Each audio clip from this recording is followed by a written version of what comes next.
Bueno, muy buenas tardes para todos. Espero que se encuentren muy bien. La, digamos que estamos hoy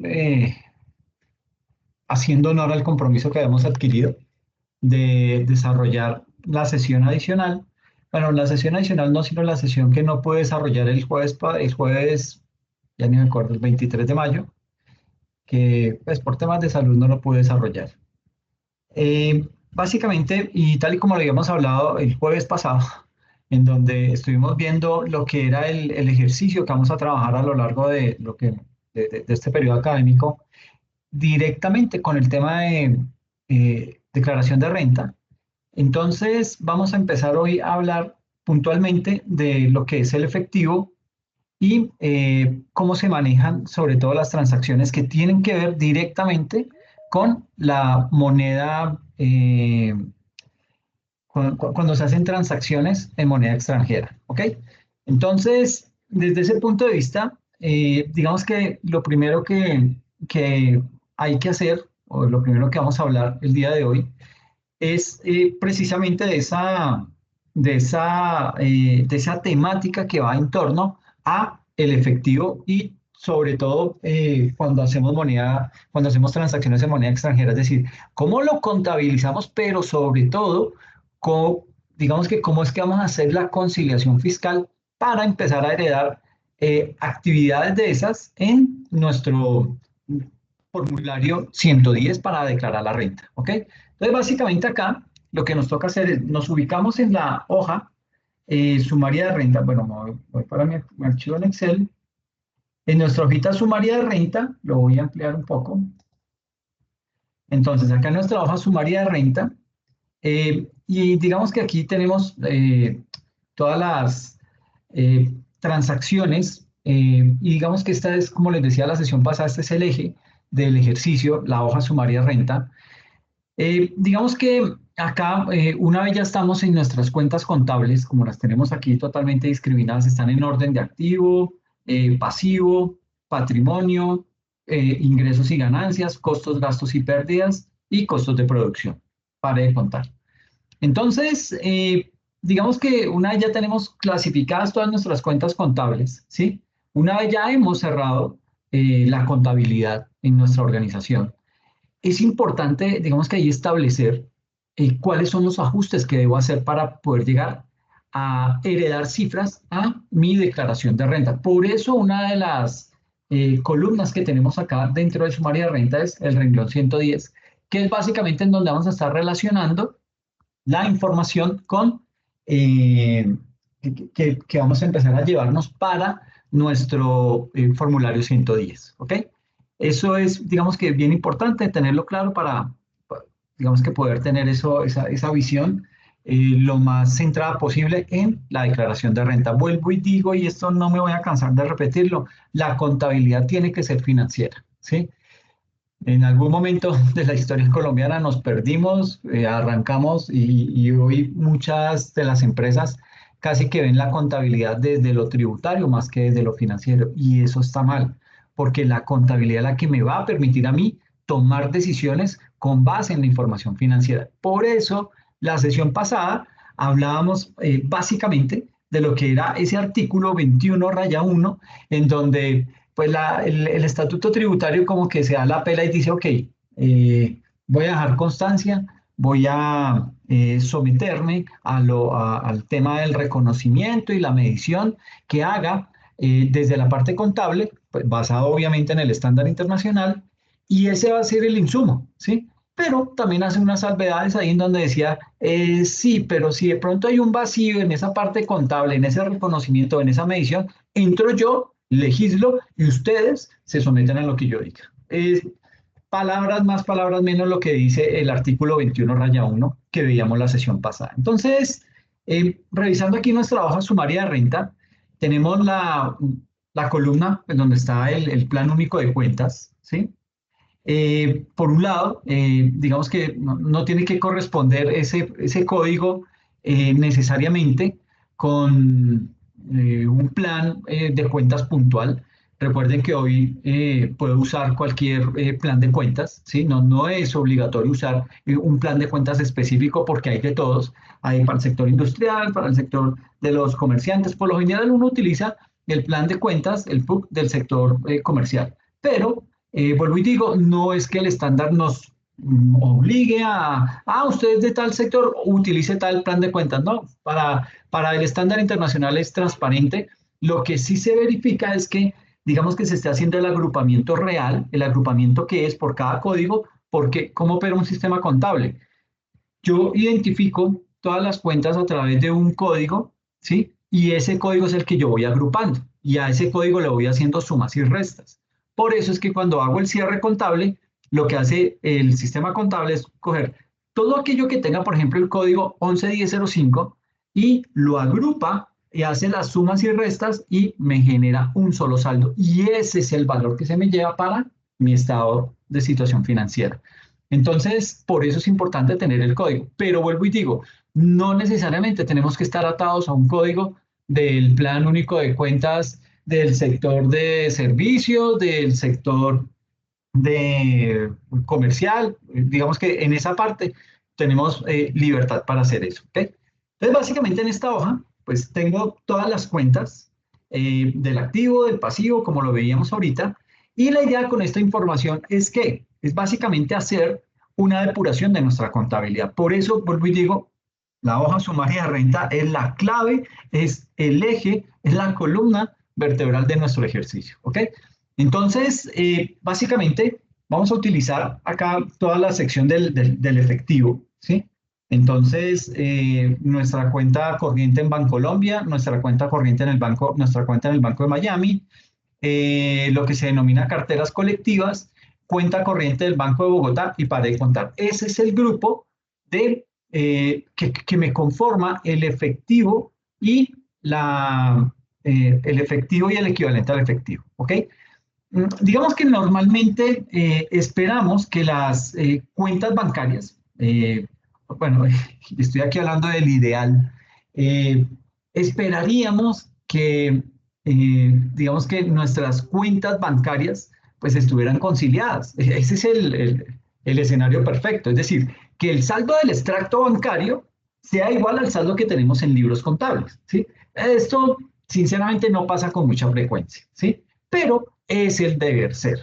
Ahora, por eso es que termina siendo muy importante el hecho de tener certeza que este tema de la conciliación de los bancos, pues digamos que esté realizado, que se haya finalizado para, digamos que se nos facilite el trabajo de nuestra declaración de renta. Ahora, en el caso que la cuenta esté conciliada, pues la renta del extracto bancario la voy a dejar igual, ¿ok? Pero si no está conciliada, voy a tener que surtir el proceso de conciliación para luego sí heredar los datos definitivos con los que voy a hacer las transacciones, con los que voy a hacer las diferentes sumas y restas para determinar qué cifra es la que me voy a llevar para mi formulario 110. ¿Ok? Eso es importante tenerlo en claro.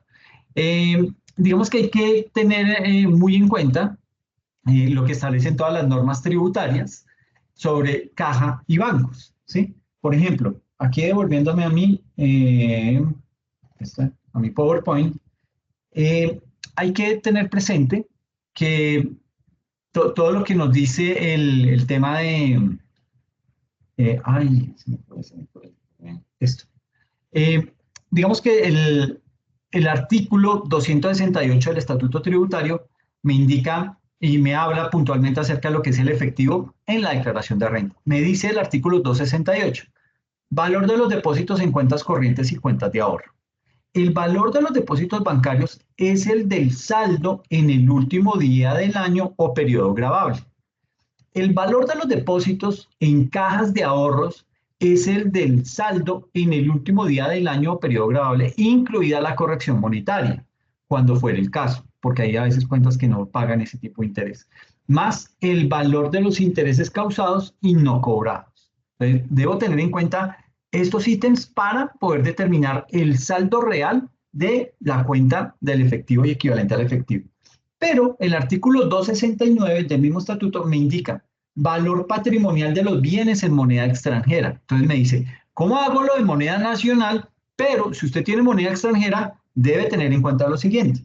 Me dice, el valor de los activos en moneda extranjera se estiman en moneda nacional, es decir, lo debo convertir a pesos colombianos al momento de su reconocimiento inicial a la tasa representativa del mercado, menos los abonos o pagos medidos a la misma tasa representativa del mercado del reconocimiento inicial. Es decir, me dice, ok, usted puede hacer transacciones en todas las monedas que quiera, porque pues precisamente esa es una de las funciones o por lo cual es versátil el estándar internacional. Entonces, ese estándar internacional básicamente me dice, ok, cuando tengamos transacciones en moneda extranjera, lo que hacemos es que la convertimos a pesos y esos pesos vamos a tener en cuenta la tasa representativa del mercado del día en que se ejecutó dicha transacción. Es básicamente lo que me dice ese artículo 269, ¿ok? Eh, digamos que ahí este artículo 268 eh, digamos que lo que me dice es cuál es el valor, ¿sí? Por el cual yo declaro un saldo en bancos que es básicamente digamos que es básicamente por el valor que aparece en el extracto bancario. Eso es lo que me quiere decir el artículo 268, ¿ok? Y lo que hacemos, lo que hemos dicho, es importante que aplique en el área contable porque digamos que hay personas que hacen el ajuste en la parte tributaria, pero se les olvida que hay que hacer el ajuste también en la parte contable. Y ahí es cuando nos empiezan a quedar descuadres, porque no estamos haciendo el ajuste en lo contable para de lo contable sacar lo tributario. Y ahí cometemos errores, ¿ok? Entonces hay que tener mucha precaución con eso. Y pues frente al artículo 269, pues, lo que ya lo leíamos, pues básicamente me dice, oiga, convierta todas las transacciones o reconozca la transacción en moneda internacional y aplíquele como medición inicial la conversión al peso utilizando la tasa representativa del mercado. Es básicamente lo que me está diciendo ahí. ¿Listo? Entonces, en el tema de la cuenta, y me devuelvo para el Excel,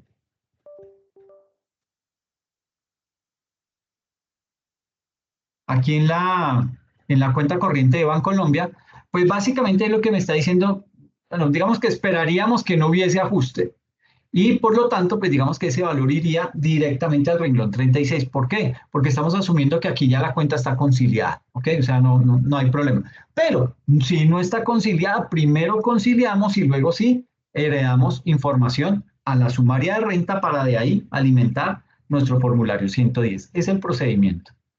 Entonces, aquí me dice saldo contable 8.431.387.839. Tip, esto es mucha plata en caja, mucha plata en un banco, ¿ok? Y más en una cuenta corriente. Eh, una organización no debería tener 8.400 millones guardados en una cuenta corriente. Eso habla mal de la gestión de la empresa. Pero esto es un ejercicio, así que no se afane, pero sí hago la salvedad porque es inusual. Y si usted mira todas las cuentas, ninguna es tan robusta como, o sea, es la tercera parte de los activos. Mire, los activos son el 24 millones 24.000 millones y 8.000 los tengo en la cuenta corriente de Bancolombia. Eso no tiene ningún sentido. Por lo general, uno lo que hace con esos recursos es buscar en qué los invierte. ¿Ok? En compra de acciones, invierto en temas. Hoy en día hay muchas opciones de inversión. Obviamente, pues todas con su nivel de riesgo y pues es tan importante el nivel de riesgo en las transacciones, bueno, básicamente en los instrumentos financieros, que dependiendo del nivel de riesgo, qué tan amplio es el nivel de riesgo, o sea, qué tan riesgoso es invertir en ese tipo de título, mayor interés me paga. ¿Ok? Entonces, casi que uno puede decir que el interés de un instrumento financiero va o está directamente relacionado con su nivel de riesgo o su exposición al riesgo. ¿Ok? Por eso ustedes ven que Bitcoin paga un resto ¿sí? de interés. Por eso se mueve tanto ese tema. es debido a eso, al nivel de riesgo y mucha gente que gana, pero yo solo he conocido personas que pierden con Bitcoin. No sé si es que estoy mal rodeado de amigos, pero son los que siempre pierden.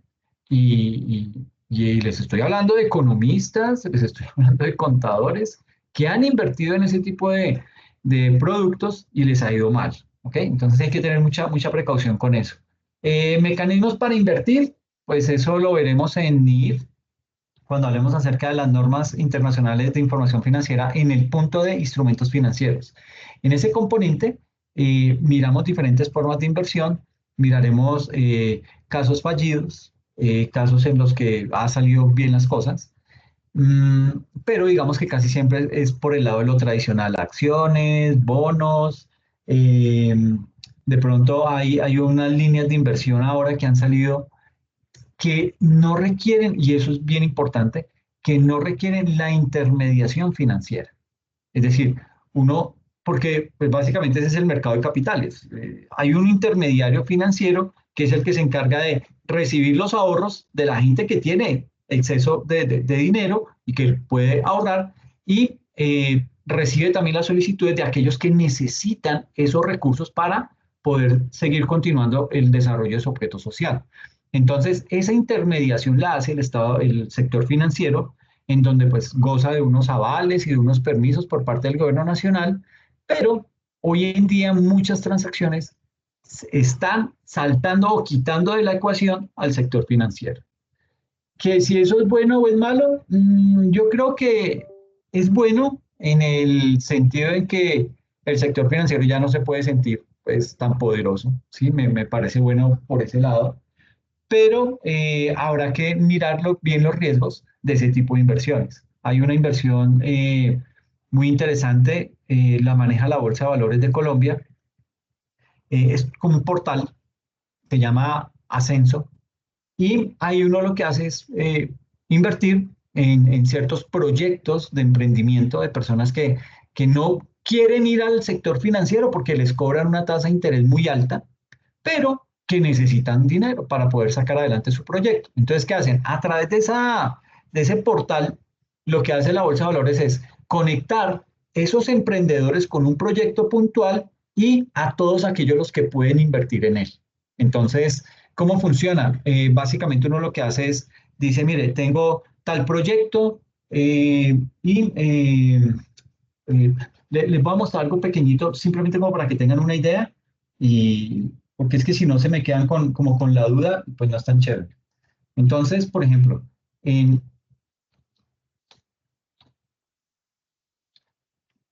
esto, pues, este.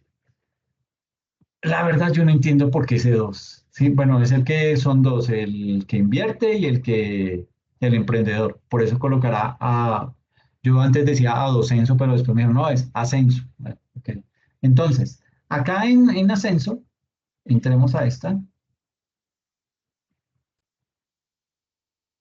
Entonces, básicamente acá es una forma, vuelvo y digo, es un portal que tiene el respaldo de la Bolsa de Valores de Colombia, pero hay una sección para los que invierten en esos proyectos y hay una sección de los que necesitan financiación.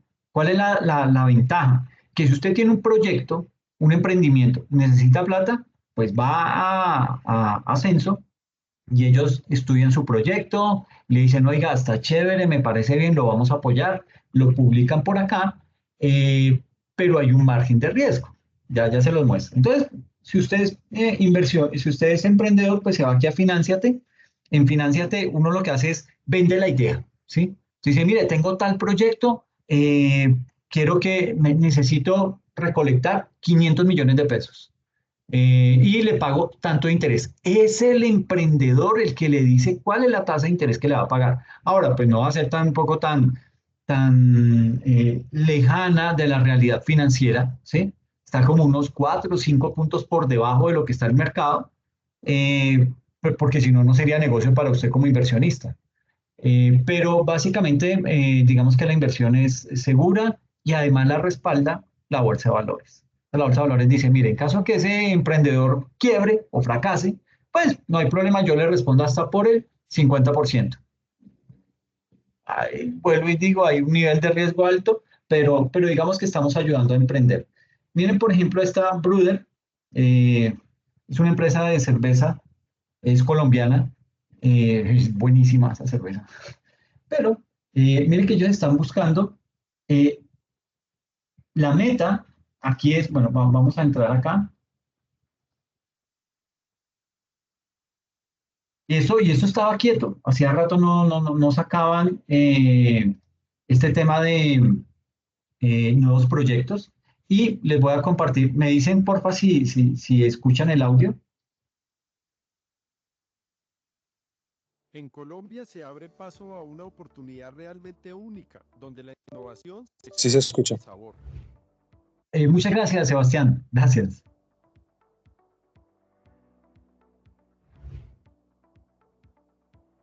La industria de la cerveza artesanal ha experimentado un auge sin precedentes a nivel global y en nuestro país este fenómeno está tomando cada vez más fuerza. En mercados desarrollados, la cerveza artesanal representa el 10% en volumen y un 23% de las ventas. En Colombia apenas estamos cercanos al 1% en volumen. Lo que arrancó como un emprendimiento en 8 metros cuadrados en el patio de la casa de nuestros abuelos hace más de 10 años, se ha convertido en una compañía con 120 empleos directos, 10 pubs restaurantes, 20 estilos de cerveza premiados en las competencias más prestigiosas de Estados Unidos y Europa, en tecnología cervecera de punta, ventas proyectadas en 12.000 millones de pesos anuales y un ambicioso plan de expansión. Aunque el posicionamiento de nuestra región Boyacá va en crecimiento, con tu inversión estamos decididos a convertirnos en una compañía reconocida a nivel nacional para que juntos sigamos emocionando a cada espíritu y cada paladar con nuestras mezclas de sabores y cerveza, y podamos llevar la pasión por la cerveza artesanal en Colombia al siguiente nivel.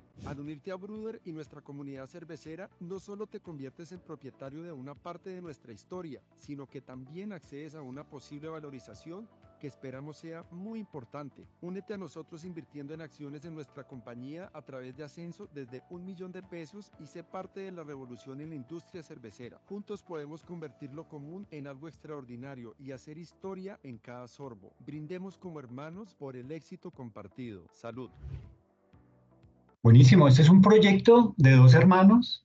eh, y los tipos son ingenieros químicos de la Nacional, pero son durísimos y tienen ya, como lo decían ahí en el pitch, ya tienen varios restaurantes pop distribuidos en varias partes del país. La mayoría están acá en Bogotá, pero es un muy buen producto. Y entonces, ¿uno qué hace cuando tiene esto? Básicamente, ok, entonces, eh, básicamente yo lo que hice, mire, necesito recaudar. ¿Cuánto es lo que necesitan recaudar esto? Necesitan recaudar 4.500 millones de pesos. Bueno, perdón, 4.500.000, pero bueno, aquí hay datos importantes de la empresa. Acciones en la ronda, 4.500 millones de acciones están en circulación. Número de acciones por paquete, 1.000 acciones, es decir, usted le venden como mínimo 1.000 acciones de Bruder. Paquete mínimo de inversión, 1.000.000 de pesos. Precio de la acción, 1.000 pesos. Porcentaje del patrimonio, ¿cuánto vale la empresa? 97.000 millones. En fin, ellos ahorita están buscando una financiación de 4.500 millones de pesos. Esa es la meta que tienen, recaudar 4.500 millones. Y usted dice, pucha, eso es un resto de plata, ¿sí? Para un emprendedor, estos manes ya no son emprendedores, estos ya tienen el negocio andando, pero con todo y eso necesitan plata.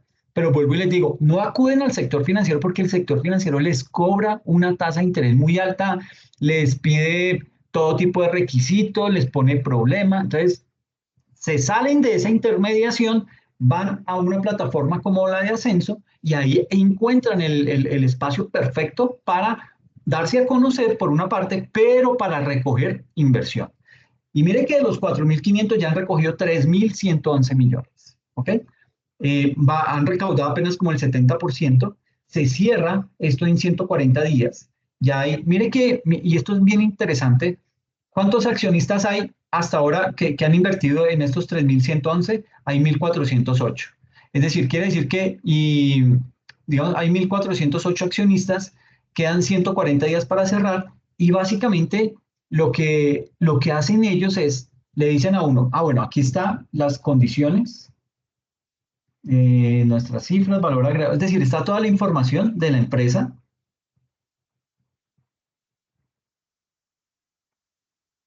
Y aquí le dice a uno cómo le van a pagar lo que uno invierta. Entonces, invertir. Ah, bueno, ok. Me pide que me autentique, todavía no estoy ahí autenticado. Bueno, digamos que es bien, bien interesante si uno puede, a ver si me reconoce.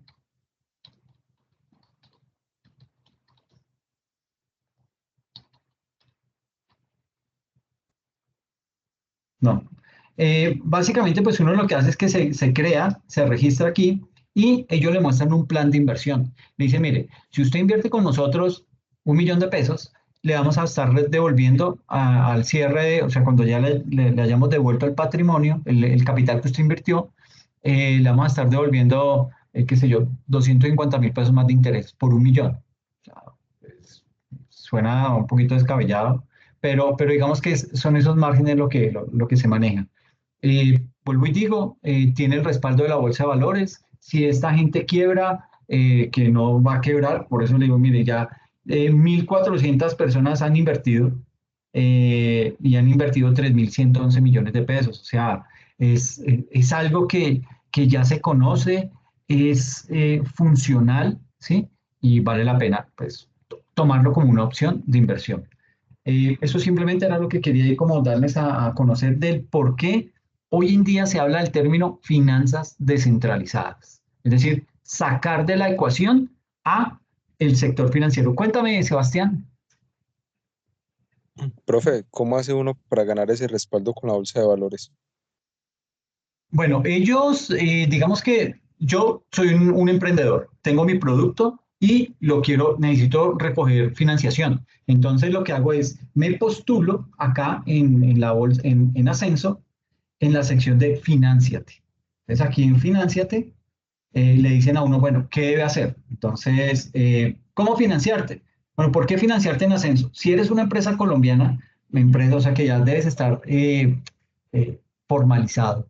Y ese es un dolor, ¿sí? Para el emprendedor. Si algo le duele al emprendedor es lanzarse al agua con un producto y tras del hecho formalizado a sabiendas que me va a tocar empezar a pagar impuestos, tengo que empezar a adquirir una serie de responsabilidades. Entonces, digamos que desde ese punto de vista no es tan chévere porque lo que la mayoría de emprendedores hacen es lanzarse al sector informal y miran ahí cómo les va y qué aprenden y luego sí, ah, bueno, esto es así, listo, ahora sí me formalizo. Aquí ya le pide a uno estar formalizado, o sea, ser una empresa colombiana. Tendrás la oportunidad de financiarte a través del mercado de valores, de la Bolsa de Valores de Colombia y encontrar beneficios adicionales para el crecimiento de tu compañía. Defines tus condiciones, o sea, el emprendedor es el que dice cuál es la tasa de interés que le voy a pagar a mis inversionistas. Ahora, pues si yo tengo la plata y yo veo que la tasa de interés no es buena, digo, no, pues sí, pero uno no solamente se debe fiar en la tasa de interés, uno también se debe fiar en el respaldo que le da, ¿ok? Eso es como cuando uno invierte en bonos del tesoro de un país, ¿sí? Si tú tomaras la decisión de invertir en los bonos, un bono de tesorería de Colombia, del gobierno colombiano, tú dices, bueno, Colombia está turbia en estos momentos, hay como inestabilidad, hay ciertos problemillas por ahí, que la constituyente y que no sé qué, en fin, todo esto. Entonces como que uno dice, sí, ¿será que invierto ahí? Entonces esta gente que tiene mucho dinero, los inversionistas extranjeros, se buscan asesoría, por ejemplo, en JP Morgan. Y JP Morgan les dice, mire, hay que evaluar la parte fiscal, la parte de gobernanza, hay que evaluar no sé qué, un poco de ítems. Y frente a eso, JP Morgan le dice, invierta en Colombia. ¿Sí? Hoy en día, muchas de estas agremiaciones o de estas entidades que se encargan de dar el criterio para a ver si un inversionista invierte o no en Colombia, muchas están diciendo, sí, hágale, en Colombia está chévere, Colombia está pasando por un momento complejo, pero tiene instituciones sólidas y salen adelante. Esa gente se las arregla, y no me pregunte cómo, pero eso salen adelante. Es lo que dicen estas entidades. Y aparte de eso, digamos que ese salen adelante significa que mi inversión va a estar protegida. ¿sí? Y el gobierno colombiano nunca ha quedado mal con eso. Entonces, le van a devolver su capital. Pero aparte, como tenemos esos problemas, nosotros como país también tenemos que volvernos atractivos para los inversionistas extranjeros. Entonces, ¿qué hace uno? ¿Cómo se vuelve atractivo? Pues diciendo, lo va a pagar una tasa de interés más alta, ¿sí? ¿Cuánto está pagando Estados Unidos por los bonos de tesorería de Estados Unidos? Dije, no, el 2%. Ah, no, pues yo le pago el 12%. Uy, pucha, listo, de una, ¿sí? Invierten. Eso es una deuda que está adquiriendo el gobierno colombiano a largo plazo, pero está teniendo liquidez, ¿ok? Entonces, eso es lo que se hace en ese tipo de inversiones.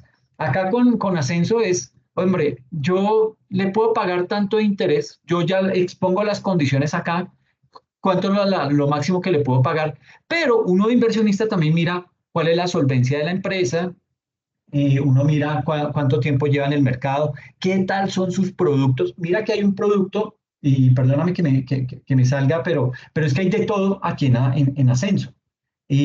Uno puede buscar acá, esta compañía tiene un nombre curioso, que sería de mí sin ti, así se llama. Es una quesería, ¿sí? Pero hacen ahí el juego de palabras. Miércoles, no está ahí. Joder. Eh, Nuestras novedades, Robin Food. Este Robin Food es buenísimo. Eh, Esta es gente que tiene esos restaurantes. ¿Has visto de pronto los restaurantes muy? Que uno vaya y se acerca a una máquina de, quiero porción de frijol, porción de arroz, plátano frito y como que uno arma el menú y le dice, listo, 12.000 pesos. Ah, bueno, pasa uno la tarjeta o consigna en efectivo y sale, ¿sí? Y tiene su almuerzo. ¿Ellos qué hacen? Esta gente aplica, eh, es que el tema de los restaurantes es complejo en el punto en donde puede haber mucho desperdicio de comida. Y esta gente aplica ciencia de datos para el restaurante. Entonces, ¿saben cuál es la cantidad de arroz que deben preparar los miércoles? Que es diferente a la cantidad de arroz que deben preparar los viernes, ¿sí? Comienzan a conocer el sector en donde están ubicados, qué tantos vegetarianos hay, qué tantos veganos, qué tantos carnívoros, quiénes son de pronto, ¿cómo se dice?, intolerantes a la lactosa, al gluten, etc. Empiezan a conocer a toda la población y con base en eso aplican ciencia de datos y estadística y compran o preparan las porciones que son y las que se van a vender en el día, tal cual como lo tienen estimado. Entonces, eso es bastante bueno y ya es muy conocido a nivel nacional. Eh, Aquí hay, bueno, lo que te quería mostrar era esta empresa que sería de mí sin ti, pero es que, pucha, la quitaron. Eh, está por acá. Últimas campañas exitosas.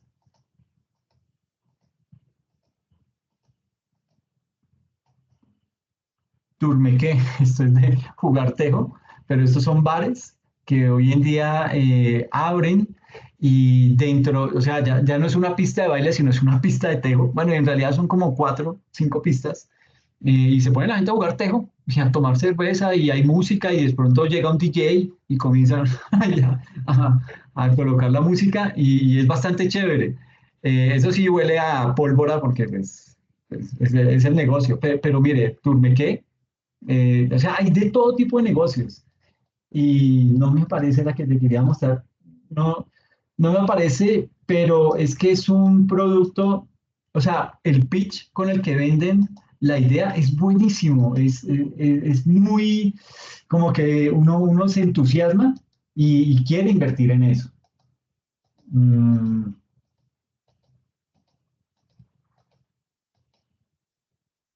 esta, por fin lo encontré, ver detalle. Eh, y resulta ser bien interesante. Mira, ellos necesitaban 200 millones de pesos y lo recaudaron por 189, con 189 inversionistas recaudaron 200 millones de pesos, lo que quiere decir que cada inversionista en promedio invierte 1 millón, 1.100.000, ¿sí? No invierten tanto porque más es el riesgo, ¿sí? Pero entonces uno ¿qué hace? Diversifica. Entonces, voy a meterle a Robinhood, voy a meterle a Turmequé voy a meter la quesería de Missing Tea y voy a meterle a Bruder, ¿sí? Y diversifiqué mis riesgos, diversifiqué mis inversiones y eso me puede generar una muy buena rentabilidad. Mira, solamente este, y con esto cierro este paréntesis para que te des cuenta del alcance que tiene. Bienvenidos a Quesería de Missing Tea. ¿Te has preguntado cómo sería probar los quesos más exquisitos del mundo y disfrutar de unos deliciosos platos preparados con ellos? En Quesería de Missing Tea hemos convertido esa visión en realidad. Nos apasiona la excelencia en cada pedazo de queso que producimos y en cada plato que servimos. Hemos creado un concepto único en nuestra planta ubicada en Cota, Cundinamarca. No solo producimos algunos de los mejores quesos del mundo, cuidando las recetas originales de cada uno, sino que también tenemos un restaurante donde nuestros clientes pueden disfrutar de una gran oferta gastronómica en la cual nuestros quesos son los protagonistas. Nos preocupamos por cada detalle y cada ingrediente, especialmente la leche, que proviene de haciendas certificadas y responsables con el medio ambiente. Contamos con el mejor recurso, nuestro equipo de trabajo, y gracias a ellos podemos llevar a nuestros clientes lo mejor de lo mejor. Permítenos contarte nuestra historia y cómo puedes ser parte de ella. Hola, somos César Y Carlos, En el año 2019 nos unimos con el sueño de llevar el sabor del queso a todos los rincones de Colombia. Comenzamos con una planta y un punto de venta pequeño, sumando aproximadamente unos 300 metros cuadrados, ubicada en Cota, Cundinamarca. Las ventas se realizaban solo en un punto de venta y a través de domicilio. En el año 2020 superamos la pandemia gracias a todos los negocios de tablas y anchetas de quesos que realizábamos principalmente con laboratorios farmacéuticos y algunas compañías de telefonía celular.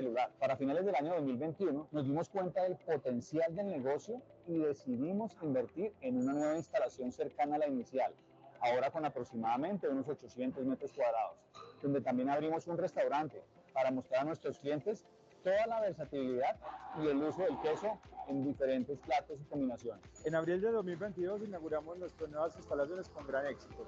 Desde entonces hemos tenido un crecimiento exponencial. En septiembre del mismo año dimos un salto cuántico. Ingresamos en Tribemart, lo que nos dio un reconocimiento nacional. 2023 ha sido un año de consolidación, estructuración del equipo de trabajo y crecimiento en distintos canales. Dimos un nuevo gran paso, entramos a Carulla a nivel nacional. Contamos con un equipo apasionado de expertos en quesos y chefs creativos que comparten la misma visión, llevar la experiencia del queso a toda Colombia. Gracias a ellos hemos logrado los mejores resultados. En 2019 nuestra Bueno, yo creo que ahí, porque si no se nos alarga mucho, pero ¿cómo lo ves? ¿Qué tal te parece el tema?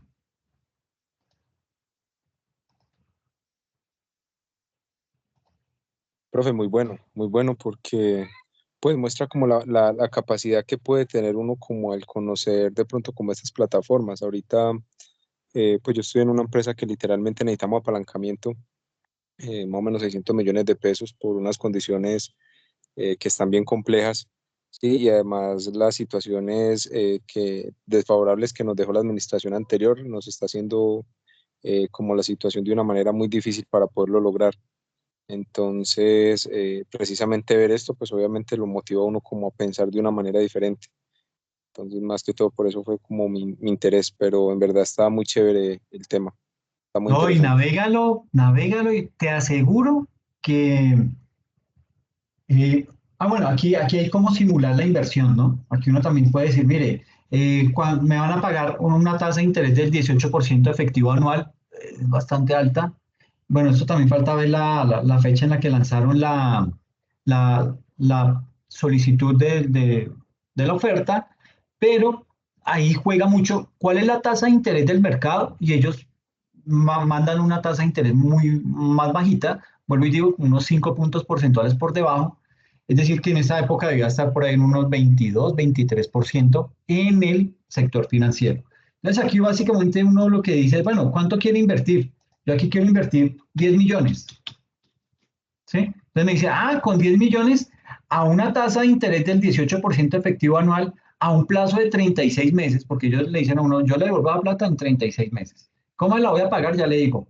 Entonces, pago interés mensual, periodo de gracia no aplica. Hay unos proyectos que tienen un periodo de gracia. Por ejemplo, le dicen, yo no le puedo pagar capital le puedo pagar capital a partir del séptimo mes en adelante. Si los 6 primeros meses le pago solo interés porque pues me estoy financiando, estoy saliendo adelante, entonces pues uno toma la decisión como inversionista. Pago capital mensual periodo de gracia no aplica, entonces me dice, ah, mire, por esa inversión de 10 millones, a 36 meses usted va a tener unos rendimientos de 2.776.000.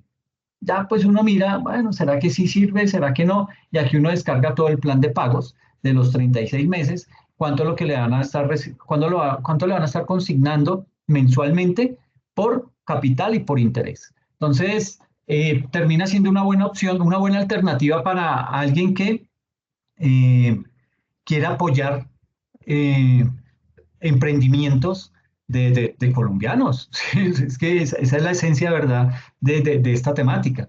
Y entonces yo sí creo mucho en estas plataformas. Vuelvo y digo, cuando arrancó Ascenso, el riesgo lo asumía 100% la bolsa de valores, el 100%. Entonces decía, si usted invirtió 10 millones de pesos y el cliente al que se los invirtió quebró, no se preocupe que yo estoy aquí para pagarle a usted su plata, le devuelvo sus 10 millones sin ningún problema. Y uno dice, uff, buenísimo, ¿sí? Ya lo han bajado al 50%. Este no nos dice cuánto es. Mm, sí, desafortunadamente aquí no me alcanza a decir cuánto es lo que nos están eh, respaldando. Bueno, por aquí debe estar. Algunos riesgos, bueno, ellos también dicen, bueno, cuáles son los posibles riesgos que tenemos al desarrollar nuestra actividad. En fin, tienen toda la información. Entonces, si de pronto tienes algún tipo de necesidad de recaudar capital para el desarrollo de la empresa y todo esto, pues digamos que este puede ser un buen canal y habrá que mirarlo. Ellos le piden, pues obviamente, Cámara de Comercio, estados financieros, ¿sí?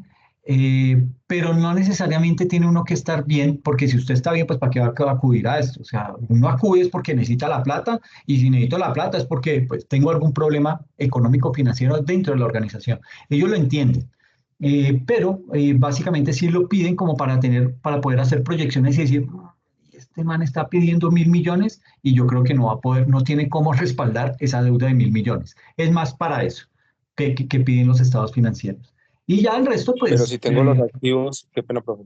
Si tengo los activos, pues eso sería un buen respaldo, ¿no? eso es respaldo. Adicionalmente, sí, claro, y adicionalmente que uno puede jugar también con el hecho digamos, para mí es más importante poder apalancar la empresa y decir que no voy a obtener algún tipo de ingreso y más adelante ya seguir generando los ingresos que tengo con los activos de la mejor manera, ¿no? Exactamente, entonces es vender bien la idea. Eso es importante. Juega un papel muy importante este pitch, porque esto es lo que recauda realmente el dinero. Si uno ve este video y digamos que le explican bien el modelo de negocio y le aseguran que la inversión es segura y rentable, pues uno invierte. Entonces, sí, yo esto creo mucho en Ascenso. No estoy haciendo aquí ningún tipo de campaña ni nada de eso, pero he visto muchos proyectos que han salido adelante. Y como te das cuenta, proyectos grandes. Estos manes de Bruder están recaudando 4.000 millones y estos están apenas recaudando 200 millones. Entonces, pues digamos que es una plataforma donde se está moviendo mucho dinero. Entonces, sí, yo te recomendaría miraras esta plataforma para ver qué opción encuentras de pronto en ella, ¿ok? Listo, cerramos ese paréntesis. Listo, profe, gracias. Continuamos con nuestra sesión. Entonces, bueno, me voy aquí para mi archivo en Excel. Básicamente aquí, pues lo que estamos haciendo es que eh, ya tengo mi cuenta de Bancolombia totalmente conciliada, no le tengo que hacer ningún ajuste. Ese valor,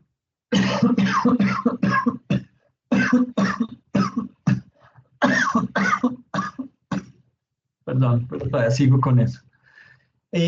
Básicamente ese valor del saldo que tengo en la cuenta corriente, como está conciliado, pues básicamente yo lo que hago es que me lo llevo transparentemente para mi declaración. Por eso, estos 8.431 millones pasan directo a esta columna que dice saldo declaración. ¿Listo? Con una cuestión que hay que tener en cuenta, y es que le voy a colocar aquí donde dice renglón 110, ¿a qué renglón tengo que llevarme ese valor? ¿Ok? Entonces aquí simplemente estamos haciendo esto, renglón 36, este valor ¿de dónde sale? de sumar este valor más y me trae esta diferencia. Es básicamente lo que me está diciendo ahí. ¿Y a dónde vamos a ubicar ese saldo? En el renglón 36. Ahora, si yo me voy a mi formulario de declaración de renta, aquí es en donde tengo formulado qué hago con todos los montos que van a llegar a mi renglón 36. Aquí en el renglón 36, básicamente lo que me dice, me utiliza esta fórmula en Excel. Me dice, lo que vamos a hacer es redondear. ¿Por qué redondear? Porque yo tengo que surtir el proceso es decir, debo redondear la cifra que voy a llevarme a la declaración de renta al 1000 más cercano. ¿Qué quiere decir el 1000 más cercano? Que si está en 200 y termina, por decir algo, 8.410.210. 210, entonces lo baja a 8.409.000. Perdón, 8.410.000, lo deja cerrado en los 10.000. Pero si es 8.410.710, entonces me lo sube al siguiente 1000. 8.411.000, ¿ok? Eso es lo que hace, por eso arrancamos con redondear. Y fuera de eso le digo después, me va a redondear toda esta cifra que le voy a dar. ¿Qué operaciones tiene que hacer para que me redondee eso? Ok, sume todo lo que diga en la columna, en la hoja, todo lo que dice en la hoja sumaria renta, súmeme todo lo que tenga el código 36 y tráigalo y péguelo en este renglón de la hoja 110 renta en la fila 24, ¿ok? Y ahí lo que me está indicando es, básicamente, entonces, tráigame los valores que están en sumaria renta, todos los valores que tienen identificado el renglón 36, súmelos, me los va a pegar en esta fila 24, que hace referencia al renglón 36, porque cuando digo la fila de Excel, estoy haciendo referencia, aquí ya. Estoy haciendo referencia a esa fila completa, pero que está reconocida como el número 36, el renglón 36 del formulario 110. Entonces, básicamente es lo que estamos haciendo en ese momento. Y acá empieza él a sumarme todas las cifras. Entonces, si yo me devuelvo a mi sumaria de renta, tengo que, por ejemplo, aquí ya empiezan a salir los problemas. Entonces, tengo una cuenta, bueno, ya nos queda claro la cuenta de Bancolombia. No tuvimos que hacer más nada, la cuenta estaba conciliada, el valor del extracto coincide con mi valor en contabilidad, en mi libro de contabilidad, y simplemente me llevo la cifra para el renglón 36. Pare de contar.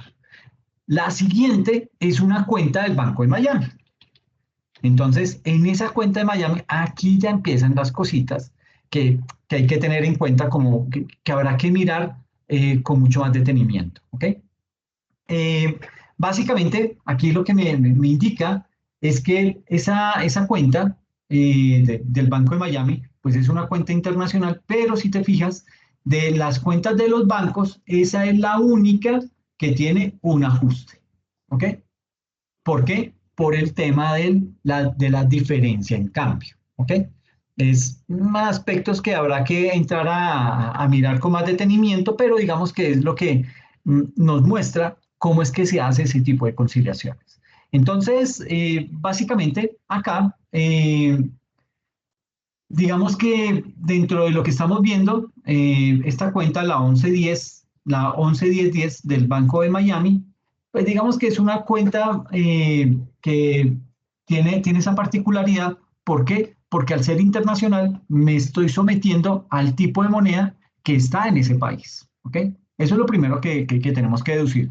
Pero como a mí el estatuto tributario en su artículo 269, que era el que veíamos ahorita, me dice, usted puede tener todas las transacciones en cuanta moneda se le ocurra, no hay ningún problema, pero me la convierte a pesos colombianos utilizando como criterio la tasa representativa del mercado. Eso es lo que yo debo tener en cuenta. ¿Listo? Entonces, básicamente acá, para poder determinar cómo son esos movimientos o cómo debo yo abordar esas transacciones en moneda extranjera, me voy aquí a esta hoja que se llama Activos y Pasivos ME, que es Activos y Pasivos Moneda Extranjera, y la empezamos a mirar. Entonces, básicamente, acá, pues lo que tenemos es una cuenta que nos indica que es la cuenta 111010, cuenta Banco de Miami, por un valor de 60.807.000. Ese valor, 60 millones, perdón, 60 millones 807 coincide con este dato de la columna C, saldo contable, que me dice que hay 60 millones 807 mil. Tal cual lo tengo aquí en mi anexo, ahí está. ¿De dónde sale esos 60 millones 807? De tomar estos 17.715 y los divido entre, bueno, aquí me está diciendo que tome el valor, los 60 millones 807 y lo divida entre estos 3.432. Entonces, tomo el valor que tengo en saldo, lo divido por la tasa representativa del mercado a 31 de diciembre y eso me dice, eso me dice que tengo 17.715 dólares en mi cuenta. ¿Ok? Es básicamente lo que me está diciendo hasta ese momento. ¿Listo? Entonces, vemos que esos 60 millones 807 coincide con lo que tenemos en nuestra hoja de sumaria renta. Hasta ahí no ha pasado nada, todo está bien, está tranquilo. Sucede que tenemos un saldo en dólares de 17.715. Entonces, por lo general, uno, ¿qué pasa con una cuenta en el exterior? Uno no se da cuenta cuando le están consignando o cuándo fue el día que entró la plata, hasta que le llega el extracto y dice, ah, ese día entró tanto. Entonces, por ahí uno podría, de alguna manera, poder determinar si, digamos que, cuál fue el día y a determinar cuál fue la tasa representativa del mercado de ese día para poder hacer la conversión. ¿Ok? Pues hasta ahí es fácil. ¿Sí? Digamos que este valor de 17.715 dólares, pues muy posiblemente es lo que me está mostrando el extracto bancario del Banco de Miami. Me dice, ay, a 31 de diciembre usted tiene 17.715 dólares en su cuenta. Yo, bueno, listo. Ahora, ¿qué hago? Pues básicamente digamos que tengo una tasa representativa del 31 de diciembre, pero eso no es lo que me dice el estatuto tributario. El estatuto tributario me dice, no me puede, usted me tiene que causar liquidar esos dólares a la tasa representativa del día en que hizo la transacción, del día en que hizo la medición inicial. ¿Ok? Y es muy específico el estatuto. Cuando hace la medición inicial. Y la medición inicial es prácticamente el día en el que se hizo la transacción. ¿Ok? Entonces, digamos que aquí lo que debemos determinar para efectos fiscales, porque esto ya se convierte en temas fiscales, es esos 17.715 dólares, ¿sí?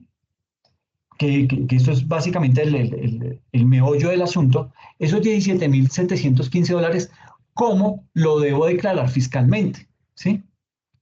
¿Por qué? Porque claramente no le puedo decir, tengo un saldo de 17.715 al 31 de diciembre por la tasa representativa del 31 de diciembre y ya, resuelto. No, porque puede que sea una tasa muy alta, pero puede que sea una tasa muy baja. Si es muy alta, pues sale beneficiada a la DIAN, pero si es muy baja, se perjudica a la DIAN y a la DIAN no le gusta verse perjudicada. Entonces, uno para evitarse ese tipo de casos, ese tipo de problemas, pues lo que hace es, digamos que para este caso puntual, lo que vamos a hacer es, al valor en dólares, eh, digamos que lo vamos a convertir a la tasa representativa del mercado, pero digamos que lo vamos a hacer con la tasa representativa del mercado original, ¿ok? Porque hasta ahora tengo apenas la tasa representativa del 31 de diciembre, pero yo tengo que determinar, bueno, esa plata cuándo entró, en qué día, para poder calcular la tasa representativa de ese día y hacer la respectiva conversión, ¿ok? Entonces, digamos que en ese caso lo que hacemos es que tomamos esa fecha original, la tenemos que calcular, ¿sí? Es decir, debo tomar el libro auxiliar de esa cuenta del Banco de Miami y lo que vamos a observar es cuáles fueron las últimas transacciones desde la última hasta digamos que arranco con la última transacción y me voy para atrás. ¿Sí? Es una metodología y es la que yo siempre utilizo. ¿Listo? Puede que otros contadores utilicen otra metodología, pero esta es la que yo utilizo y es esta metodología ha sido aceptada por los inspectores tributarios, o sea que no ha habido ningún inconveniente frente a eso.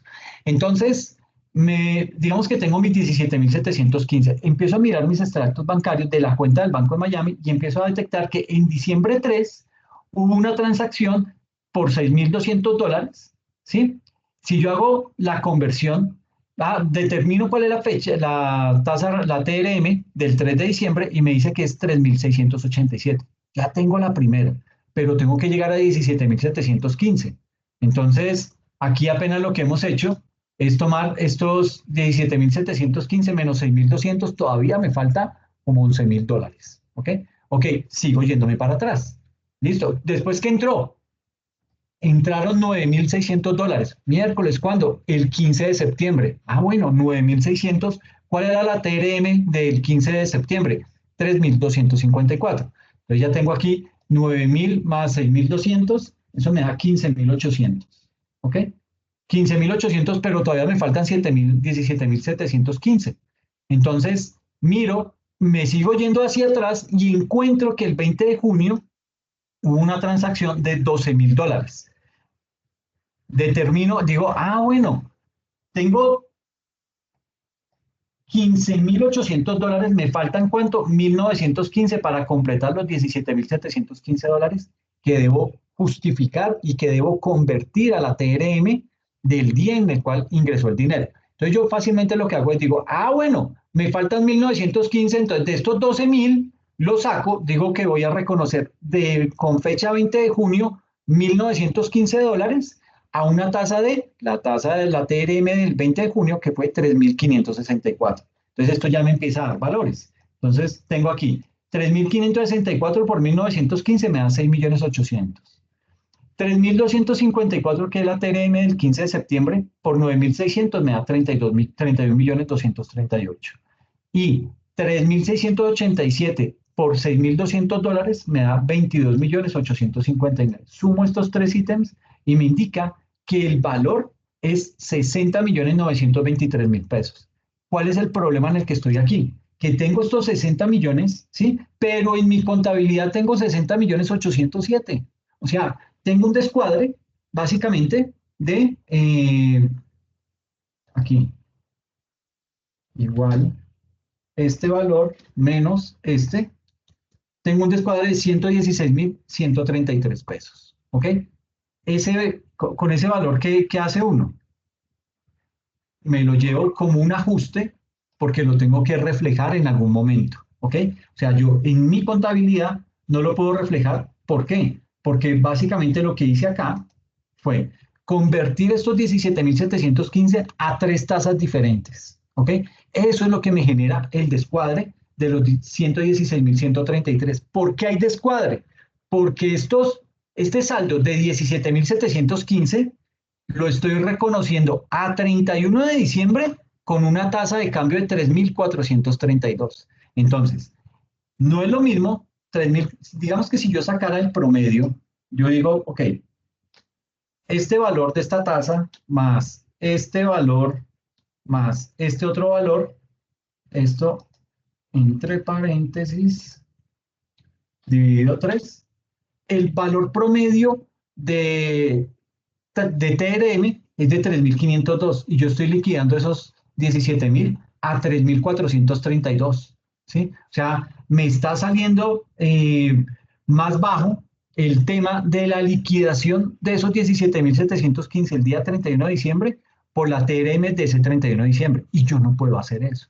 ¿Por qué? Porque el inspector de la DIAN, ese sí tiene claro todas estas operaciones y llega, se pone con la calculadora, pam, pam, pam, pam, pam, dice usted está evadiendo impuestos por el orden de 116.133 pesos. Eso es lo que me está diciendo. Entonces, para yo evitarme eso, ¿qué hago? Me voy a mi sumaria de renta y le digo, ok, estoy descuadrado en 116.132 pesos, se lo sumo. Entonces, al saldo que tengo en mi contabilidad de esos 60.807.000, ¿que de dónde salieron? Vuelvo y digo, de tomar estos 17.715 por estos 3.432. Eso me da 60.807.000. Pero la realidad es que debe ser 60.923.000. Entonces yo lo que hago es ese ajuste, y ese ajuste lo hago aquí directamente en mi sumaria de renta y le digo, a estos 60.807.000 súmele los 116.133 pesos y ese valor sumado, llévemelo para el renglón 36. Entonces nos estamos llevando no 60.807.000, sino 60.923.133 pesos. ¿Sí me hice entender, Sebas? Todo muy claro, profe. Ah, perfecto, bien. Entonces, sí, digamos que ahí suena maluco. Yo a este método de este cálculo, lo que hago es que le digo, este es el sistema PEPS. Ah, pues aquí le digo, mire, en el auxiliar observo las consignaciones realizadas en la cuenta, desde la más reciente hasta la más antigua. ¿Qué metodología utilizo? PEPS. Primeras en entrar, primeras en salir. Esto es importante y digamos que cuando uno está documentando la política contable, esto hay que tenerlo en cuenta, ¿ok? Para bien o para, sea porque haga transacciones o sea porque todavía no las está haciendo, pero la idea de uno es exportar, ¿sí? Entonces, mi recomendación es, ok, estoy redactando mi política contable de efectivo y equivalente al efectivo, contemplo que voy a decir que los valores que voy a declarar en mi componente tributario son los que correspondan con el extracto bancario, ¿ok? O bueno, con la conciliación entre el extracto bancario y mi contabilidad, paré de contar. Pero yo debo también tener en cuenta que en algún momento voy a tener algún tipo de ingresos en unas cuentas en el exterior, entonces, ¿cómo las voy a convertir y cómo voy a declarar eso? Entonces, básicamente, yo lo que hago es, como no hay una regla general que me diga cómo hacerlo, pues yo la creo, ¿sí? Y la estoy documentando. Entonces digo, ah, sí, mire, yo estoy utilizando esta técnica, la del PEPS, primeras en entrar, primeras en salir. ¿Cómo lo hago? Comienzo a tomar los saldos y me voy hacia atrás hasta completar el saldo que tengo en mi extracto, lo convierto, cada saldo, cada monto lo voy trayendo a la TRM del día y después hago la operación y por último hago el ajuste porque no me va a coincidir el valor que tengo acá de 60.807.000 a una tasa de 3.432 con los 60, con los 17.715, teniendo en cuenta que hubo tres tipos de tasas, tres tipos de TRMs diferentes. Aquí salió fácil, porque simplemente teníamos tres transacciones y muy espaciadas en tiempo y el monto era pequeño, pero cuando se manejan cifras muy grandes, ya se empieza a complejizar un poco más el tema. Por eso es importante tener clara la documentación y que la política contable diga cómo estoy haciendo o qué metodología estoy implementando para convertir esos dólares en pesos colombianos. Cuéntame, Sebas. Profe, es que en otra, pues, en una contabilidad que manejaba, nosotros hacíamos la diferencia en cambio finalizando periodo, o sea, es decir, marzo hacíamos diferencia en cambio. ¿Es mejor hacerlo finalizando como tal el año o es mejor hacerlo finalizando el periodo? Porque de cierta manera, pues yo veo que va a haber una afectación contable y al final del periodo también nuevamente se va a afectar. Sí, Sebas, es muchísimo mejor y es más recomendable que lo hagas por mes, ¿ok? Si lo dejas para el final, te vas a tener que inventar una técnica, si esta no te llama la atención, crear una para poder hacer eso y llegar a determinar cuál es el ajuste que hay que hacer. Entonces, entre más controlado lo tengas, va a ser muchísimo mejor y casi que implica que no haya que hacer ajustes al final del periodo contable. Entonces, sí, la recomendación es, en la medida de lo posible, hacerlo cada mes, pero son muy pocas las empresas que lo hacen realmente. Eh, pero sí, cuando la organización es ordenada, cuando la organización tiene bien claros es decir, que hay que tener la contabilidad al día, es mejor hacerlo de esa forma, tal cual como tú lo planteas. Es lo más indicado y ese es el deber ser. Porque nosotros lo que hacíamos era que ya cuando vimos que había mucha diferencia en cambio, conseguimos una cuenta de compensación en Panamá, que lo que se hacía era comprar los dólares y mantenerlos allá y simplemente se manejaba con con una sola TRM. Ah, ok, ok. Sí, es también, pero ¿han tenido algún tipo de visita de la DIAN o algo? No, por No, tener no, esos no, hasta el movimientos. momento no, Ah, gracias a Dios. ok, ok. Si uno le da miedo a esa vaina, es terrible. Pero sí, digamos que pues yo lo veo normal, no veo que haya ningún inconveniente utilizando esa técnica. Eh, pero puede generar algún tipo de sospecha con el inspector tributario. A los inspectores tributarios les da miedo, bueno, no miedo, ellos huelen cuando uno tiene pronto transacciones o en paraísos fiscales, pues Panamá ya no es un paraíso fiscal, pero lo fue durante mucho tiempo y todavía tiene sus cosas opacas. Entonces, digamos que ellos ven transacciones con Panamá y, pucha, eso es motivo de inspección, ¿ok? Y también otra cosa que les llama mucho la atención y que casi que uno los atrae para que, ay, venga y me investiga. Entonces, es, por ejemplo, tener un vinculado económico en el exterior. ¿No? ¿Por qué? Porque inmediatamente la DIAN dice, uy, este tipo, esta empresa es colombiana, pero tiene un vinculado económico en las Islas Caimán. Ahí está haciendo algo raro. O sea, ¿por qué la tiene allá y por qué no la tiene en un país más grande, en algo con un sistema jurídico, un sistema contable, un sistema tributario más estable? ¿Por qué en las Islas Caimán? Esto es un ejemplo muy traído de los cabellos. Por lo general, las empresas tienen vinculados económicos, por ejemplo, en España, ¿sí? Vinculados económicos en Estados Unidos. Pero más que todo uno coloca allá un vinculado económico es porque yo me quiero, eso en planeación tributaria se llama treaty shopping, es como compra de tratados, ¿ok?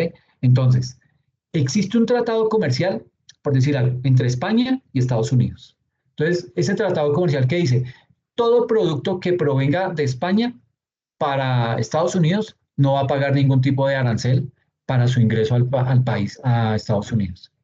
O sea, me evito el pago de esos impuestos. O sea, mi mercancía entra como si nada.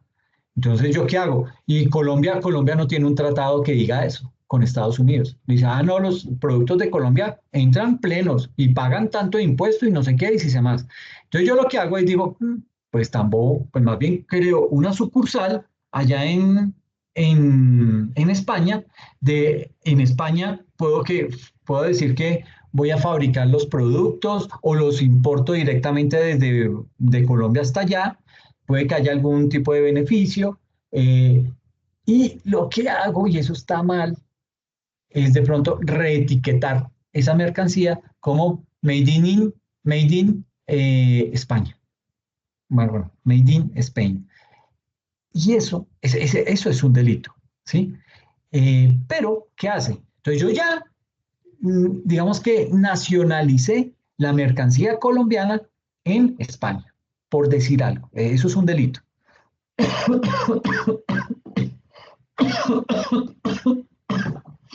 Bueno, y perdón.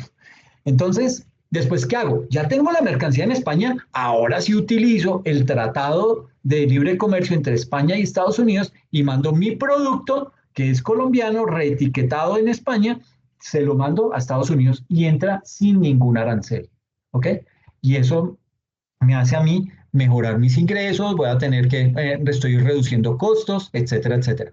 Pero a eso voy, que cuando la DIAN detecta, y puede que no sea una sucursal de mi empresa, puede que yo tenga allá otra empresa en la que le digo, oye hermano, hagamos negocio, no sé qué, mire, yo le mando la mercancía y usted utilice el Tratado de Libre Comercio que hay entre España y Estados Unidos y hacemos eso. Pero cuando la DIAN se da cuenta que yo tengo ese ese vinculado económico en España, dice, uy, ahí hay planeación tributaria agresiva. Es decir, están haciendo trampa, así usted no la está haciendo. Pero la lectura inicial que da la DIAN es ahí hay evasión de impuestos. Entonces, eso es como miel para las abejas. Es cuando yo tengo ese tipo de vinculados, fijo me va a llegar la DIAN en algún momento. ¿Ok? Porque va a querer examinar cuál fue el impacto de esas transacciones, si es que de pronto al tener ese vinculado allá, yo le estoy vendiendo más barato y eso es competencia desleal, ¿sí? Si cuando yo estoy mandando la mercancía ellos la están reetiquetando, lo cual es un delito, entonces todo eso lo investigan y posiblemente ahí se genera algún tipo de sanción. Pero siempre lo he dicho, los empresarios no son bobos, los empresarios no tienen nada de pendejos. ¿Por qué lo digo?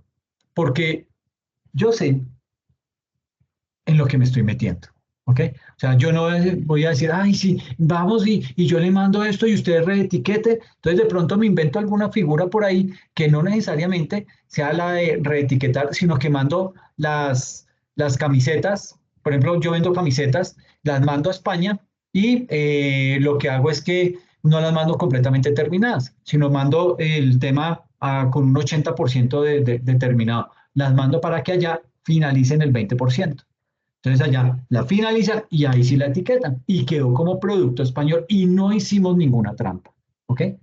Pero la DIAN sí empieza a mirar y dice, venga, ¿y usted por qué le está mandando con un 80% determinado nomás? ¿Por qué no lo termina todo? No, porque es que en España tienen mejores acabados, porque es que España le hace esto, o sea, tengo que justificarlo bien, ¿sí? Pero eso es lo que pasa básicamente en ese mundo de la planeación tributaria. Sí, o sea, esto tiene temas, hermano, por donde uno le mire, tiene toda la temática del mundo y temas muy interesantes. Cuando lleguemos al tema de planeación tributaria, abordaremos el Treasury Shopping, mejor explicado, obviamente, y hablaremos también mucho de precios de transferencia. Precios de transferencia es de esos temas que yo les recomiendo a todos mis estudiantes que se especialicen en eso. ¿Por qué? Porque casi no lo manejan acá en Colombia. Desafortunadamente, los que más lo manejan son los abogados, por toda la dinámica que tiene detrás el precio de transferencia. Pero hay todo un campo por explorar desde nuestra profesión de contadores para apoyar a las empresas. Entonces, si a mí me dicen, venga, profe, ¿yo por qué? ¿En qué me puedo especializar? De una, precios de transferencia, hermano. Hágale a ojo cerrado, porque ese es uno de los sectores que como profesión hemos descuidado y a veces porque nos da miedo, ¿sí? Pero cuando uno aprende a manejar bien esos precios de transferencia, se vuelve el duro y lo buscan de todas las empresas que tienen exportaciones. Y una empresa que exporta es una empresa que paga bien. ¿Ok? Entonces, eso como para tenerlo ahí presente. ¿Listo? Bueno, bueno, me dijiste que quedó claro el tema aquí de la moneda extranjera. Entonces, ese era básicamente el único ítem de nuestra sección de efectivo y equivalente al efectivo que tenía un ajuste. El resto, las otras cuentas, pues pasan tranquilamente, no tienen ningún inconveniente, son los saldos que tiene el extracto bancario, lo cotejo contra mi contabilidad. Si son iguales, no tienen ningún problema, me llevo heredo esos saldos directamente a mi renglón 36. Entonces ya tenemos el primer dato de nuestra declaración de renta y es esta sumatoria. Esta sumatoria me da 8.638.233.971,56. Primer problema, no puedo llevarme cifras en centavos y segundo, tengo que redondear al mil más cercano. Entonces, me voy para mi formulario de declaración de renta, me ubico en la cuenta efectivo y equivalente al efectivo, que es el renglón 36, y ahí es en donde aplico la fórmula redondear. ¿Ok?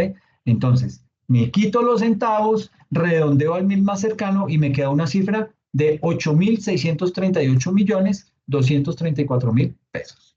Esa es mi cifra que tengo que llevarme, o sea que estoy heredando de mi sumaria renta a el formulario de declaración de renta. Claro, ¿cierto? Todo muy claro, profe. Perfecto, Muy bien. listo, hermano. Entonces, eso desde ahí. El otro ítem básicamente es acá en mi PowerPoint. Es que me toca estarme moviendo entre el PowerPoint, el archivo en Excel, a veces toca buscar en Internet, etcétera.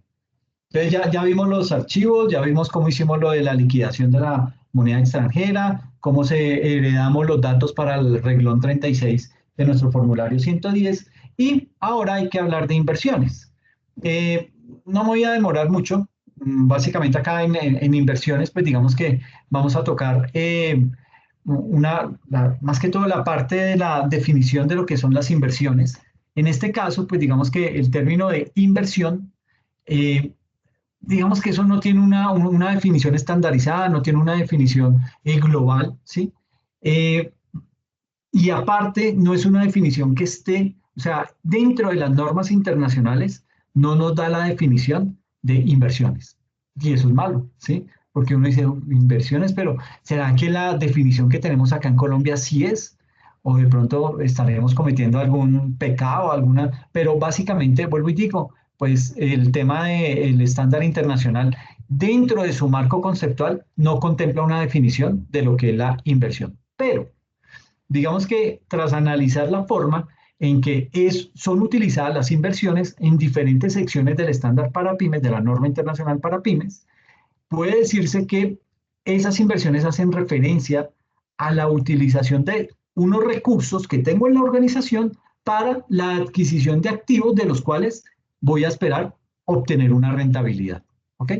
Entonces, es un poco lo que veíamos con Ascenso, que Ascenso pues me estaba mostrando eso. Ascenso me permitía de una u otra manera decir, oiga, tengo este producto, invierta y yo lo que hago es que le genero unos intereses en cierto, a determinado plazo. Y uno toma la decisión de si lo acepta o no, asumo el riesgo o no. Pues ya queda a criterio de la persona o en este caso del inversionista. Específicamente, digamos que en una inversión, bueno, específicamente lo que es una inversión financiera, podría llegar a definirse como la compra, bueno, más que la compra, la adquisición de un instrumento de deuda o un instrumento de patrimonio o los derechos sobre un negocio conjunto. Bueno, porque uno habla de los instrumentos de deuda o de patrimonio? Un instrumento de deuda, ¿qué es? Por ejemplo, la compra de una acción, ¿sí? Tú estás comprando acciones. Ahora, uno puede comprar acciones con dos motivos. O sea, hay dos motivaciones para comprar acciones. La primera es simplemente porque veo que es un buen negocio y veo que voy a obtener una muy buena utilidad. Entonces, eso se llama por especulación. Y la segunda es por inversión. Entonces yo digo, yo quiero comprar acciones de esa empresa porque yo voy a absorber a esa empresa, la voy a comprar en su totalidad, la quiero para mí. ¿Ok? Eso ya es un tema patrimonial. ¿Ok? Entonces, por especulación, digamos que eso es lo que se conoce como un instrumento de deuda. ¿Por qué estoy comprando un instrumento de deuda? Porque al que le estoy comprando esas acciones, él queda endeudado conmigo. ¿Sí? Él me va a tener que pagar cuando, digamos que uno puede comprar acciones, pueden ser acciones, o bueno, uno puede comprar un bono convertible en acciones. Entonces yo compré un bono de la empresa X, tengo ese bono, el bono redime en un año, en 2 años, y básicamente cuando termine ese periodo, lo que ellos dicen es, yo le convierto ese capital que usted invirtió en ese bono, se lo convierto en acciones. Yo digo, bueno, listo, ¿sí? Esas acciones, después yo las puedo convertir a efectivo. Cuéntame, Sebas. Profe, es que yo escucho mucho el término instrumento, o sea, instrumento Sí, financiero, financiero. instrumento, ¿sí? Cuando hablamos de instrumento contablemente, ¿a qué estamos haciendo referencia? Porque de pronto el término se puede utilizar en muchos otros conceptos, entonces a veces no logro como entenderlo bien. Ok, bien, perfecto. Cuando uno habla de instrumentos financieros, estamos hablando básicamente de todo título que uno adquiere que le va a generar algún rendimiento. Entonces, estamos hablando que un instrumento financiero puede ser un CDT, un instrumento financiero puede ser un bono, un instrumento financiero puede ser una acción, un instrumento financiero puede ser un cheque, un instrumento financiero es una factura, ¿sí? ¿Por qué? Porque es algún documento que yo tengo hoy acá que en un corto, mediano o largo plazo lo voy a convertir en efectivo, ¿ok? Entonces, básicamente, todo eso que involucra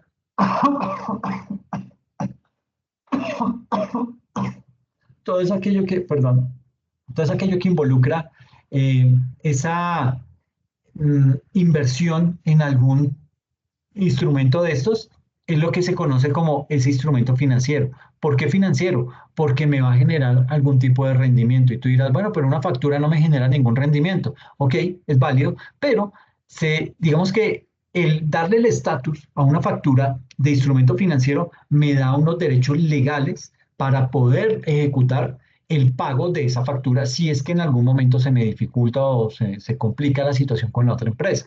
Entonces, digamos que es mucho más fácil ejecutar un instrumento financiero que ir a decir, es que tengo esta factura para ver si me la vienen a pagar. No, yo inicio un proceso legal de una vez amparado con la definición de lo que es un instrumento financiero, que es esa factura. ¿Por qué? Porque la factura me dice que en todos los términos legales, el Código de Comercio dice que este instrumento en todos los términos legales se asimila a, que no me acuerdo de indicar el término del renglón completo, pero básicamente lo que le dice el Código de Comercio es, lo estoy amparando y le estoy dando el estatus de instrumento financiero en donde toda demora en que se incurra por el pago de ese instrumento financiero incurre en intereses y la persona le va a tener que pagar el capital más los intereses del tiempo que se demoró en pagarle esa factura o en pagarle ese cheque, en pagarle ese pagaré, esa letra de cambio. Todo eso son instrumentos financieros.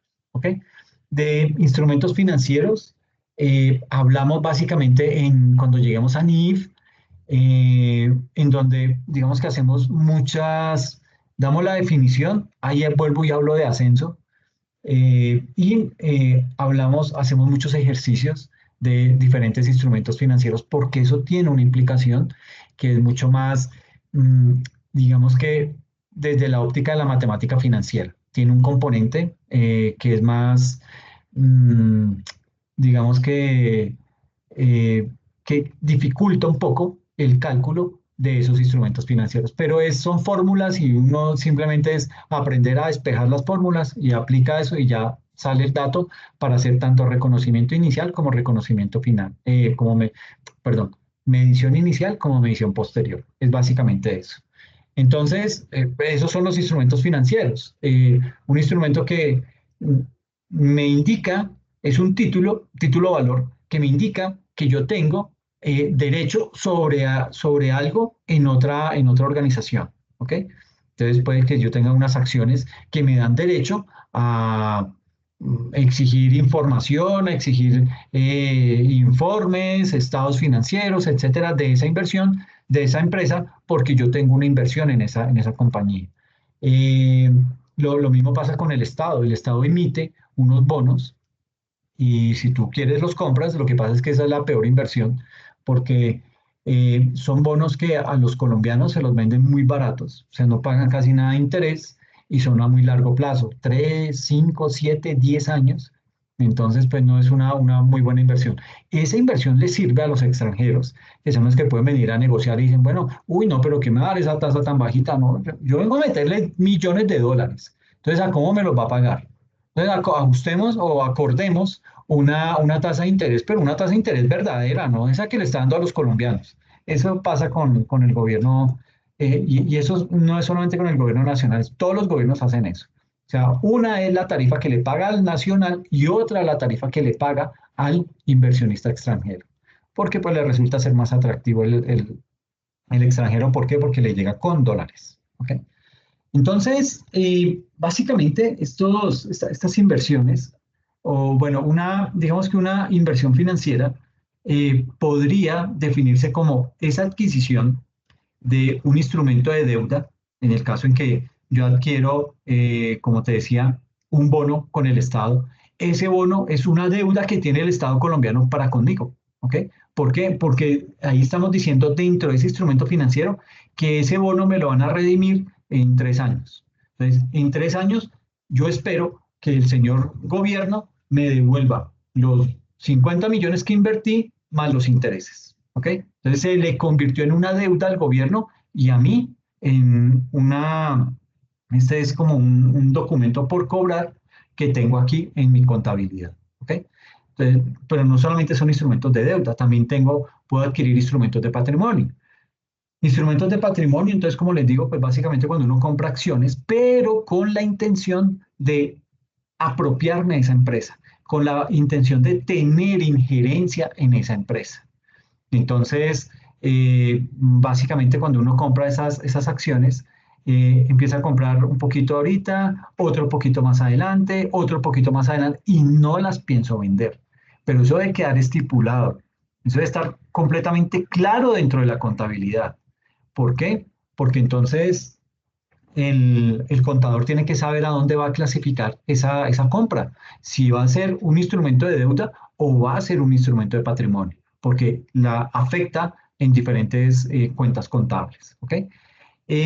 También digamos que con esas inversiones, pues básicamente lo que se busca es obtener beneficios como en algunos casos pueden ser intereses, en el caso de las acciones pueden ser dividendos, ¿sí? En el caso de los bonos convertibles en acciones son participaciones, etcétera. Es decir, ese es el propósito de las inversiones. Esas inversiones, digamos que se clasifican digamos que tienen una definición, tienen una clasificación muy particular que las hace tener un concepto diferente. Entonces, a nivel de las inversiones, y esto específicamente viéndolo desde la óptica de lo que decía el estándar para pymes, con el que dimos la definición de inversiones, digamos que las inversiones se pueden dividir en dos tipos, en inversiones en títulos de deuda y en inversiones en títulos de patrimonio. Cuando estamos hablando de inversiones en títulos de deuda, pues básicamente ahí estamos diciendo que, bueno, esas inversiones en títulos de deuda se clasifican como instrumentos financieros, ¿sí? Es decir, este tipo de inversiones, en ese tipo de inversiones, el emisor, la persona que emite el título, el que emite esos instrumentos, lo que está haciendo es comprometerse a devolverle a ese inversionista que puso el dinero, a devolverle ese capital, ¿sí? O los recursos de ese inversionista en forma de capital y de intereses al final del periodo. ¿Okay? Entonces, dependiendo de eso, digamos que en ese componente, ese inversionista, en ese título de deuda, él no se está convirtiendo en un propietario de una parte del patrimonio de esa empresa, ni mucho menos, sino que se acaba de convertir en un acreedor o en un prestamista. ¿Ok? Yo simplemente le estoy prestando un dinero, ¿sí? En contraprestación a eso me dan unas acciones y yo esas acciones pues las puedo vender si es que estoy varado, las puedo vender en cualquier momento o simplemente lo que estoy diciendo es, ok, yo las tengo hasta este momento, hasta que usted tenga ya el dinero para devolverme el préstamo que le hice y yo le devuelvo las acciones. Obviamente todo esto acordado con una tasa de interés. ¿Ok? Digamos que también eso ocurre mucho, ese tipo de inversiones se pueden catalogar, por ejemplo, los CDTs, ¿sí? Es una inversión en un título de deuda, o los bonos, son inversiones en títulos de deuda. Es decir, yo le doy a un banco 50 millones de pesos, él me dice que a un año me va a devolver los 50 millones más los intereses y hemos pactado una tasa de interés. Pase lo que pase.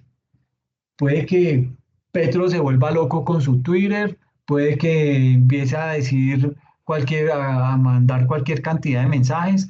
Si la tasa de interés disminuye, no me va a afectar a mí porque yo ya pacté una tasa de interés. Igual, si la tasa de interés sube, ya me fregué porque esa es la tasa de interés que yo ya pacté. Entonces, digamos que dentro de ese título se dan las condiciones de esa negociación en donde yo inversionista le estoy dando una plata al banco para que el banco disponga de esa plata como quiera en un lapso de un año. Uno puede abrirlo a un mes, a 3 meses, etcétera, pero digamos que a un año lo ponemos para el ejemplo y después de ese año el banco me devuelve el capital más los intereses. Obviamente ahí digamos que surgen otro tipo de reglas y es que si yo no lo cobro el día que se renueva automáticamente ajustada a la tasa de interés del momento. Entonces puede que pierda. ¿Okay? Entonces, digamos que eso hay que tener mucha precaución, pero eso es lo que se dice a nivel de esas inversiones en títulos de deuda. ¿Okay? Y también están lo que son las inversiones en títulos de patrimonio. Perdón, esas inversiones en títulos de patrimonio, digamos que son aquellas que el inversionista obtiene una participación en el patrimonio de la empresa o la compañía que emite esos instrumentos de deuda. esos instrumentos de patrimonio. ¿Ok? Por eso, yo, una vez hecho esa inversión, tengo el derecho a recibir una parte de las utilidades, ¿sí? Tengo derecho también, digamos que si se llegara a liquidar esa empresa, pues yo, por haber hecho esa inversión, yo tendría derecho, si se va a liquidar esa entidad, en recibir una parte de esa liquidación y también tendría derecho a recibir un porcentaje de los activos residuales. Básicamente, la clasificación de ese tipo de inversiones depende de dos aspectos puntuales. El primer aspecto, digamos que el porcentaje de participación de ese inversionista en el patrimonio de esa entidad que emitió la acción, es decir, la cantidad de acciones o partes de interés social que yo puedo tener como inversionista me va a dar un estatus. ¿Ok? Pero también puede haber otra clasificación en donde la influencia significativa que posea el inversionista en el proceso de toma de decisiones financieras, bueno, no solamente son decisiones financieras, sino también son decisiones operativas dentro de la entidad, es decir, me da, dependiendo mi inversión, yo voy a tener una capacidad de influir en esas decisiones que toma la empresa. Y eso por lo general, bueno, ya lo vemos aquí en la diapositiva. Digamos que ese tipo de inversiones yo lo puedo hacer de la siguiente manera. Puede ser que tenga unos instrumentos financieros, por ejemplo, unas acciones con menos del 20% de participación. Eso se considera un instrumento financiero. ¿Por qué? Porque yo estoy especulando. Yo digo, ok, invierto, pero tan pronto vea la oportunidad de vender, vendo esas acciones y obtengo el máximo de utilidad. Por eso el tema se ve ahí como un instrumento financiero. En cualquier momento yo puedo convertir ese instrumento financiero en efectivo. La segunda es inversiones en asociadas. Es cuando esa inversión que estoy haciendo en esa empresa me otorga entre un 20 y un 50% de participación. ¿Ok? Entonces yo ahí ya tengo un nivel de injerencia, yo ya tengo posesión de parte del patrimonio de esa empresa. Cuando tengo eso, yo ya puedo recibir, dependiendo de mi inversión, el mismo porcentaje de las utilidades, ¿sí? Si la empresa quiebra, pues me van a tener a mí en cuenta para repartir al momento de la liquidación que me corresponde dependiendo el porcentaje que yo tenía invertido en esa empresa. Tenemos lo que se conoce como la inversión en una controlada y es cuando se cuenta con más del 50% de participación. Cuando esto pasa, requiere consolidación de estados financieros. ¿Por qué? Porque básicamente tú tienes tu empresa y tú ves que hay otra empresa, puede ser del mismo sector. Uno dice, estratégicamente, yo digo, no, pues yo voy a comprar las más pequeñas, crezco en volumen, crezco en capacidad, pero sigo creciendo en el mismo sector. Entonces me interesa adquirir esas empresas más pequeñas. Ahí es cuando yo empiezo a decir, ok, invierto en más del 50% de compra de títulos en esa compañía para tener el control sobre ella. Y se dice que cuando eso pasa, yo ya debo tener estados financieros consolidados, es decir, debo tener el estado financiero de la empresa en la que hice la inversión, más el estado financiero mío, de la empresa mía que tengo, pero después tengo que, por el hecho de tener más del 50% de inversión en esta controlada, yo debo hacer estados financieros consolidados. ¿Okay? Y el último y cuarto punto se conoce como los famosos negocios conjuntos, que son operaciones conjuntas o los llamados consorcios, o las famosas uniones temporales, que eso, digamos que eso se ve muchísimo en temas de licitaciones, cuando el gobierno saca una licitación y de pronto mi músculo financiero, mi músculo patrimonial no es el que piden como requisito mínimo, pero de pronto yo tengo la experiencia, tengo la experticia de desarrollar esa actividad que está solicitando ¿cómo se llama? Esa licitación. Entonces yo lo que hago es busco una alianza estratégica con una compañía que de pronto, unido de los dos, podemos cumplir con ese mínimo requisito que pide de capacidad patrimonial. Entonces, digamos que ya puedo participar dentro de esa licitación y muy posiblemente me la puedo ganar, porque no solamente cumplo con los requisitos mínimos, sino que aparte tengo la experticia de ya haber trabajado anteriormente en el desarrollo de ese tipo de actividades. Entonces, digamos que en ese tema de inversiones, estamos diciendo que básicamente hay estos 4 tipos de inversiones y cada una me da una lectura diferente digamos, de lo que tengo que hacer a lo largo del periodo académico, a lo largo del periodo contable, dependiendo lo que esté desarrollando como actividad. Digamos que aquí tenemos a nivel de inversiones, bueno, cuando tenemos inversiones en instrumentos de deuda, tenemos un valor inicial que fue cuando adquirimos ese bien, ese título, por el monto que nos decían. A ese valor inicial le restamos los abonos realizados. De pronto me dicen, ah, bueno, en 3 meses yo le abono tanto por ciento, ¿sí? O cuando uno hace por ejemplo, si estuvieras invirtiendo en Ascenso, ¿qué te dicen? Te dan un Excel con los 36 meses de pago, ¿sí? Y dicen, ok, los 6 primeros meses solo le pago intereses porque me estoy acomodando y esas son las condiciones y pues uno las aceptó. Pero a partir del 7.º mes le dicen a uno, no, yo ya le empiezo a abonar a capital. Entonces, eso que me abonan de capital, yo lo tengo que ir disminuyendo. Por eso dice, valor inicial menos los abonos que me han realizado a esa deuda. O sea, ya van debiendo menos, ¿ok? Le debo sumar el método de interés efectivo, le debo restar el deterioro acumulado si es que lo hay, y eso me da el costo amortizado, ¿ok? Veamos un ejemplo como para tener una idea mucho más clara. El 30 de noviembre de 2020, la entidad adquiere un certificado de depósito a término por valor de 300 millones de pesos. O sea, nosotros teníamos 300 millones ahí en caja, dijimos, ¿qué hacemos? Yo me acuerdo que por allá, cuando yo estudiaba, hubo un profe que me dijo que no podíamos tener tanta plata guardada en caja o en el banco porque estamos perdiendo plata. Entonces, hay que invertirla. Entonces, listo, metámosla en un CDT por ahora. Ok, listo.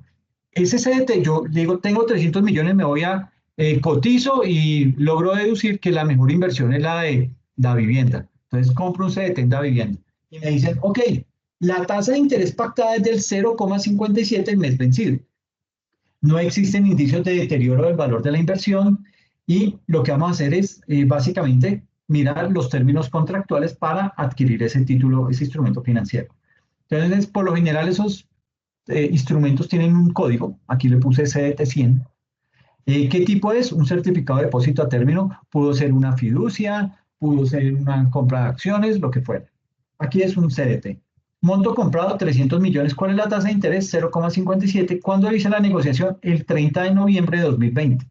¿Cuándo vence? El 30 de noviembre de 2021. Ok, listo. Entonces ya tengo la información. Ahora pasemos a desarrollar.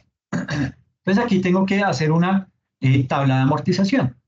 Entonces, básicamente tenemos acá, lo adquirí el 30 de noviembre. Eso suena, lo, lo adquirí es como decía Duque, porque así lo querí. Entonces, adquirimos ese título el 30 de noviembre. Entonces, voy a tener, y el título todavía no significa que me estén pagando intereses o que me estén abonando capital, nada, no, yo no veo esa plata sino hasta el final del mes, pero yo sí tengo que, desde la parte contable, ir causando o aplicar el principio del devengo dentro de una tabla de amortización para ir diciendo, para ir contabilizando cómo van mis inversiones, ¿ok?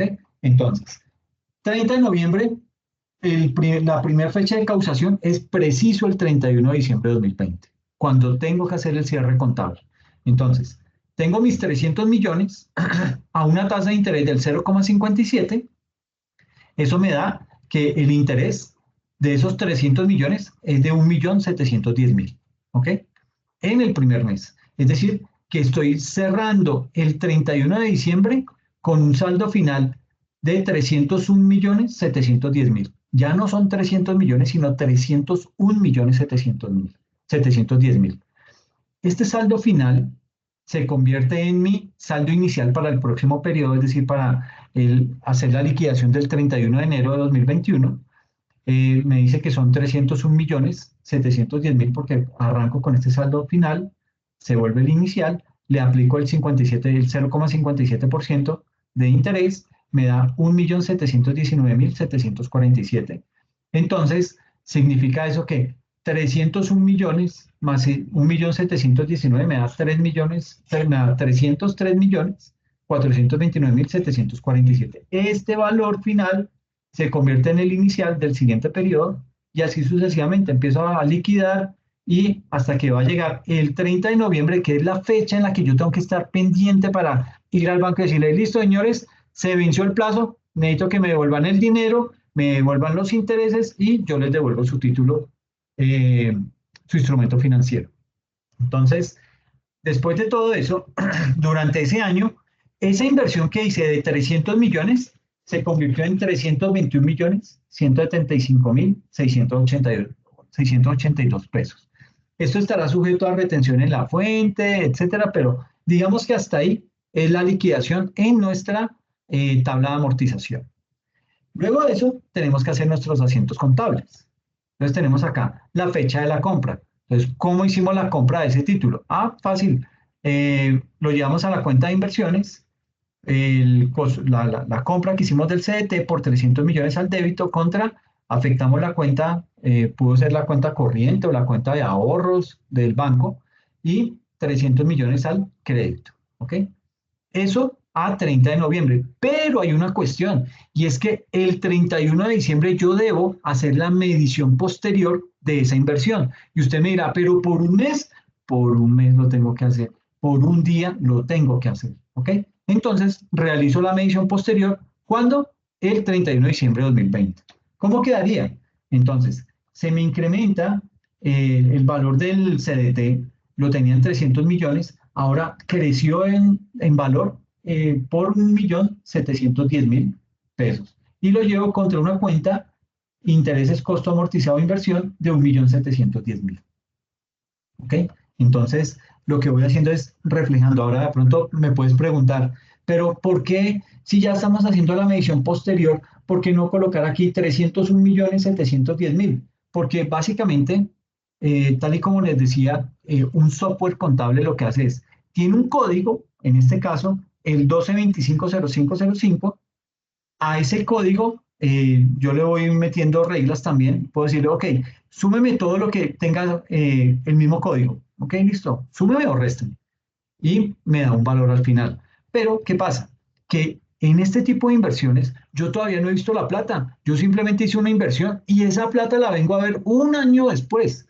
Entonces, como no la tengo, como no puedo disponer de ella, como no la veo por ningún lado, yo no me puedo llevar eso para caja bancos. Entonces, yo lo que digo es, el título ya no vale 300 millones, sino que al cierre del periodo contable, ese título vale 301.710.000. ¿Ok? Pero como no me ha entrado ese 1.710.000, lo llevo a una contrapartida que se llama intereses costo amortizado de la inversión. ¿De cuál inversión? Del CDT que compramos por 300 millones el 30 de noviembre del 2020. ¿Por cuánto? Por 1.710.000 pesos.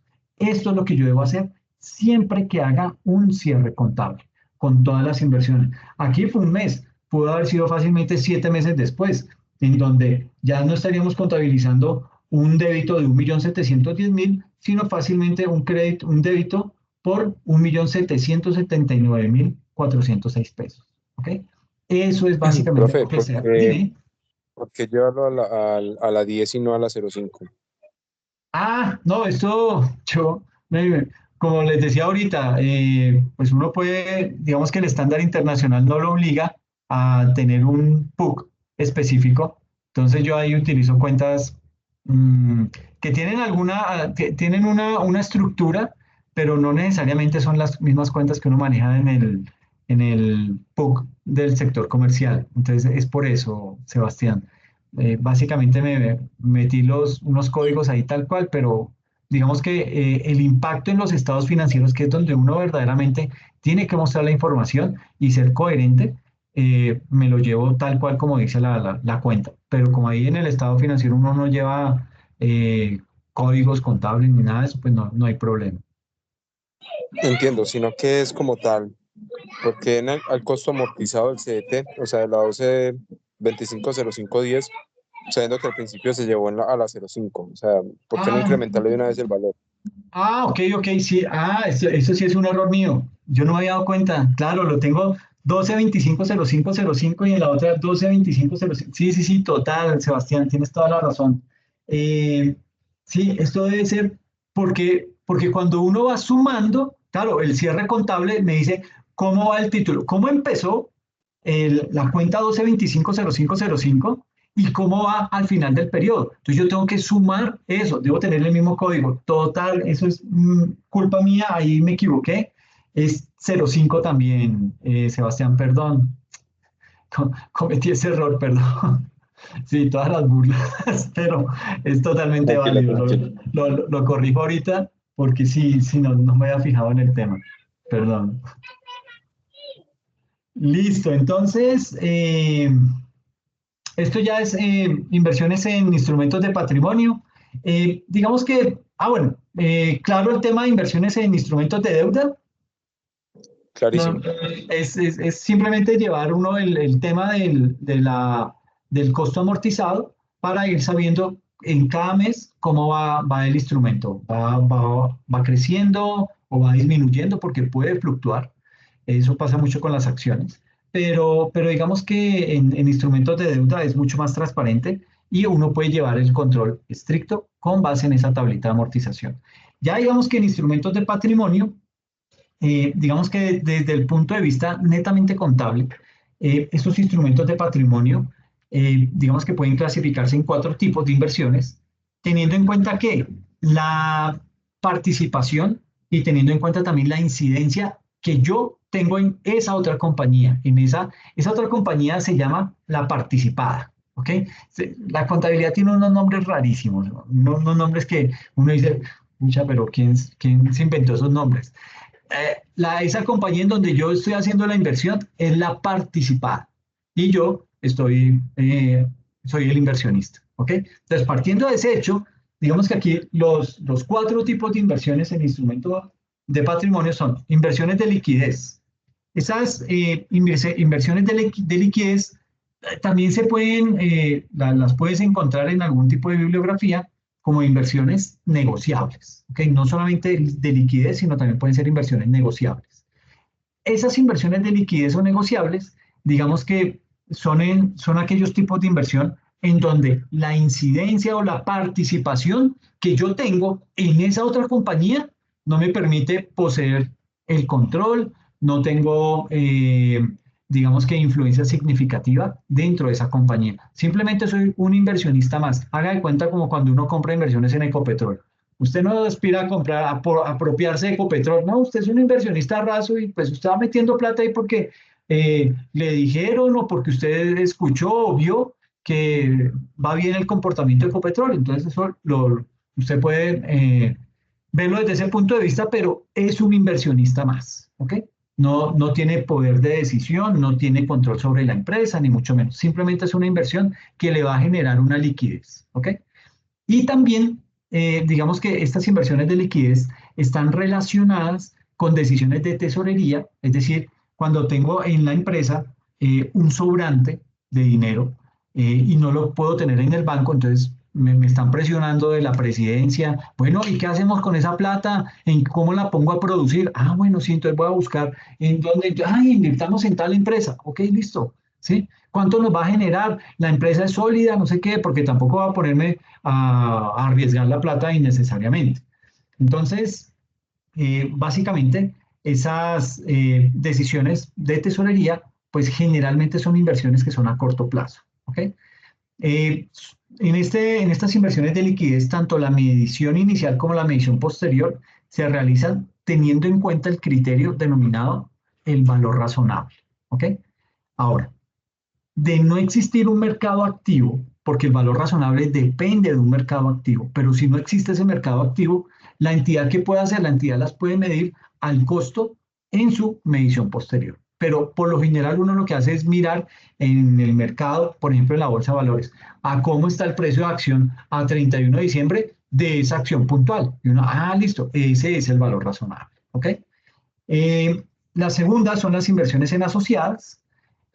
Digamos que estas inversiones en asociadas otorgan una influencia significativa dentro de esa participada y digamos que esa influencia significativa me permite influir en decisiones que terminan siendo relevantes para esa empresa, me permite tener injerencia en las políticas financieras y en las políticas operativas de la organización.